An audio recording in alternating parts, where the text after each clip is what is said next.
Hello, I'm Peter Bergman. This is my official YouTube channel. I'll be updating you with the latest news, so please subscribe to my channel.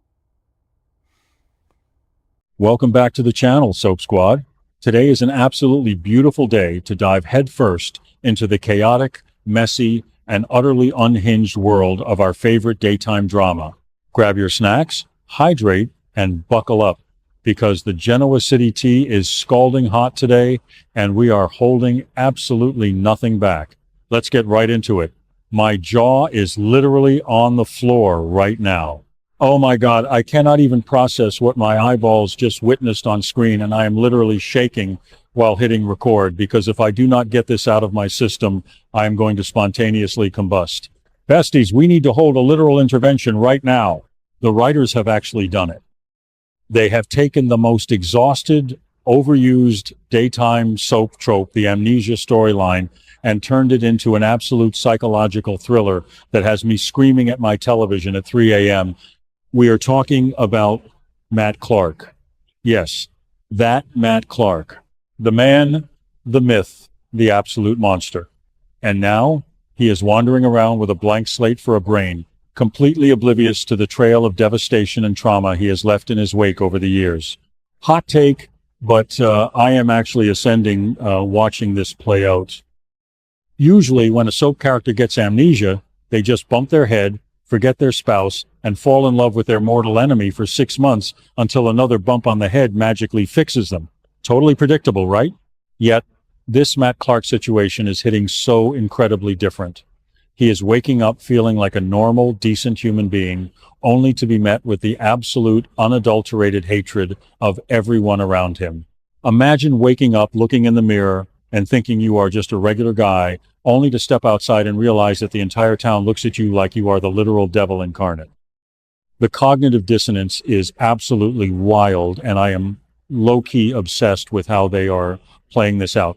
Then we get to the reactions. Oh my God, the reactions. Nick Newman is not holding back, and I am here for every single second of this visceral rage. Nick is looking at Matt like he wants to obliterate him from the face of the earth. And honestly, valid. Nick's fierce, aggressive, and downright terrifying reactions are the catalyst for Matt's entire existential crisis. Matt is standing there blinking in confusion while Nick is basically projecting decades of trauma, framing, and pure agony onto him. The tension in these scenes is literally suffocating. You can see the exact moment the gears start turning in Matt's empty head. He is looking at Nick's sheer, unbridled fury and realizing, oh my God, I did something unspeakable to this man. It is peak cinema, no cap. Mainly, it is the involvement of Noah Newman that pushes this entire storyline over the edge into pure devastating tragedy. Noah's reaction is what really cements the horror for Matt. It is one thing to have a grown man like Nick screaming in your face. You can rationalize that as some kind of alpha male rivalry or business deal gone wrong.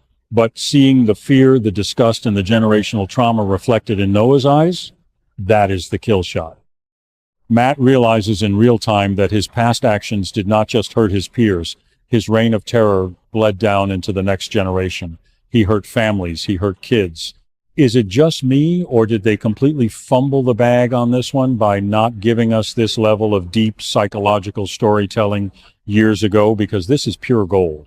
Wait, I'm literally yapping right now about the Newmans when we need to focus on the man himself. Let's get back to the actual tea. Matt is actively starting to investigate his own life, and what he is finding is straight out of a horror movie. He doesn't have all his memories back, thank God, because his brain would probably short circuit, but he is piecing together the breadcrumbs of his own horrific crimes. He is reading the police reports, hearing the whispers, seeing the undeniable proof of his own ruthlessness. He is discovering that he is the villain in everyone else's story.